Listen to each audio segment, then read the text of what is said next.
Bienvenidos, mi nombre es Iván López y vamos a ver cómo realizar un frotis de sangre periférica. Para empezar, vamos a definirlo. Frotis, frote o extendido es una preparación microscópica delgada y transparente, extendida entre dos cristales, ya sea un porta o cubreobjetos, obtenida de un líquido orgánico, espeso o tejido semilíquido o pastoso. Este puede ser sangre, aspirados, secreciones, exudado u otros. Vamos a ver su uso. Es el estudio de características citológicas de las células de la sangre. Permite valorar el funcionamiento de la médula ósea a través de sus componentes celulares, ya sean líneas eritrocíticas, leucocitaria y megacariocítica, determinando anormalidades en forma, tamaño, color e inclusiones citoplasmáticas. Vamos a ver cuáles son los resultados que obtenemos. Es una orientación clínica para el tratamiento, un diagnóstico correcto y también un monitoreo del proceso de recuperación de nuestro paciente. Una vez definido, vamos a ver el proceso de la realización del frotis de sangre periférica. Vamos a comenzar con la muestra. La muestra es una sangre anticoagulada con EDTA, que es el ácido etil-endiamino tetracético. La ventaja es que se puede disponer varios portaobjetos si es necesario y no tienen que prepararse de inmediato luego de extraer la sangre.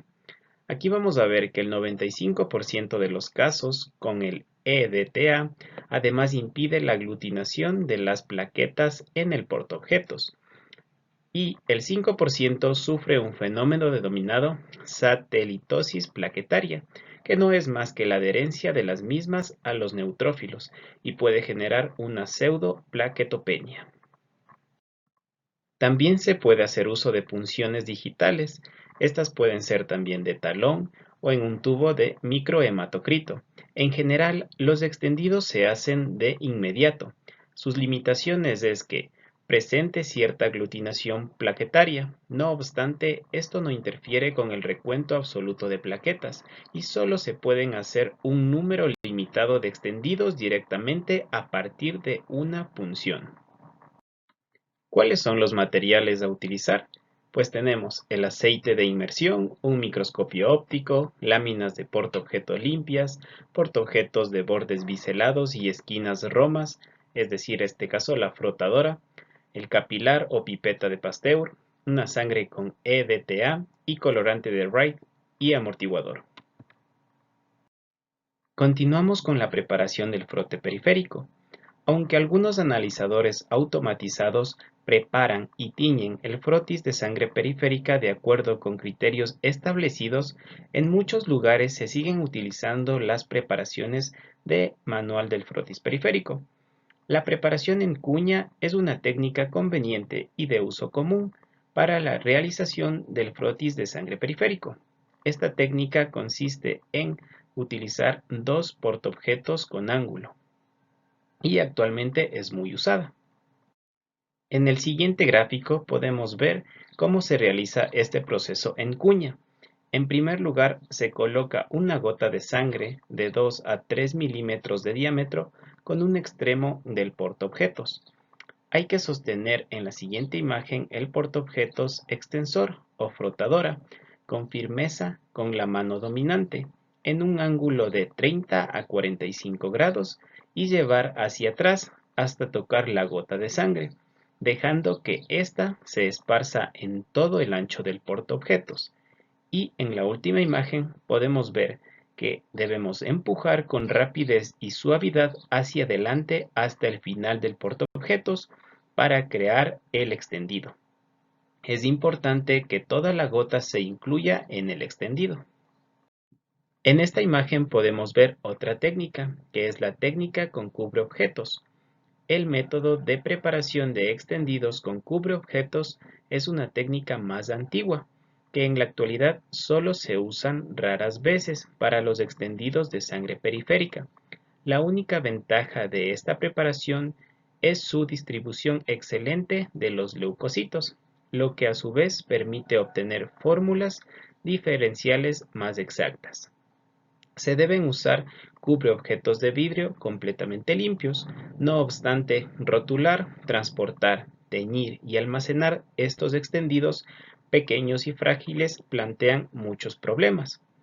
Aquí podemos ver el proceso que debemos colocar una gota pequeña de sangre o de aspirado de médula ósea sobre un cubreobjetos y colocar otro cubreobjetos encima para permitir que la sangre se esparza por ambos. Seguidamente se hace girar uno sobre otro para crear dos extendidos delgados, uno en cada cubreobjetos. Separar los cubreobjetos rápido pero con cuidado. Esto se hace jalando lateralmente en dirección opuesta uno de otro. No hay que levantar los cubreobjetos. Los dos extendidos pueden teñirse y montarse sobre un portaobjetos. ¿Cómo se debería observar un frotis bien realizado? El frotis cubre cerca de las 2/3 a 3/4 partes de la longitud del portaobjetos. Es ligeramente redondo en el borde en pluma, que es la porción delgada, no en forma de proyectil. Deben visualizarse los bordes laterales del frotis. El uso del portaobjetos con ángulos biselados puede facilitar este aspecto.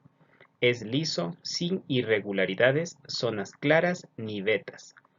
Cuando el portaobjetos se observa a la luz, el borde en pluma del frotis puede adoptar un aspecto en arco iris y se toma y se extiende la totalidad de la gota. El proceso de secado de los extendidos. Todos los extendidos de sangre periférica deben secarse tan rápido como sea posible para evitar los artefactos. En algunos laboratorios se usa un ventilador pequeño para acelerar este proceso. Soplar sobre el portaobjetos es contraproducente porque la humedad de la respiración hace que los eritrocitos adquieran un aspecto equinocítico y apolillado. Vamos a ver el proceso de tinción de frotis sanguíneo. Hay que colocar el frotis secado al aire o sobre una rejilla o una cubeta de tinción. Cubrir completamente el portaobjetos o cubreobjetos con el colorante de Wright, gota a gota. No debe derramarse por los bordes. Agregarse más si se evapora. El proceso debe durar de entre 5 a 8 minutos. Agregar directamente el colorante un volumen igual de amortiguador de Wright para evitar la coloración débil. Este proceso de 10 a 15 minutos. Lavar con agua en el chorro cuidadosamente. Limpiar el dorso del portaobjetos con una gasa o algodón humedecidos en alcohol para eliminar cualquier resto del colorante. Y finalmente secar al aire y observar con el microscopio en el objetivo de inmersión. Finalmente se evaluará el frotis sanguíneo. Aquí se va a hacer el estudio en las características que esté presente. Es decir, por ejemplo, en los eritrocitos se va a analizar el tamaño o la coloración de la tinción, es decir, la cromacia. En la clasificación por el tamaño vamos a ver una microcitosis o macrocitosis, como su nombre lo indica. Y de igual forma, en la cromacia tenemos un eritrocito normocrómico o hipercrómico, de igual forma hipocrómico. Dentro de la clasificación por la configuración, es decir, su morfología, tenemos un normoblasto, reticulocito, esferocito o microesferocito, equinocito, esquistocito, acantocito y drepanocito, con su definición. La clasificación por inclusiones citoplasmáticas, punteado basofílico, policromacia, cuerpos de Howell-Jolly, cuerpos de Haynes, cuerpos de Pappenheimer, anillo de Cabot, siderocitos y parásitos.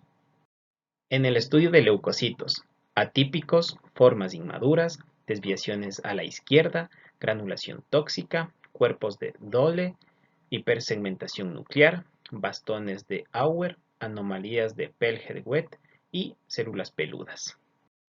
Para terminar, anomalías en la distribución de los hematíes, fenómenos de Rowle-Hawkes, aglutinaciones y estudios de la serie plaquetaria, como agregados, plaquetas gigantes, trombocitopenia o trombocitosis. Eso ha sido todo. Muchas gracias.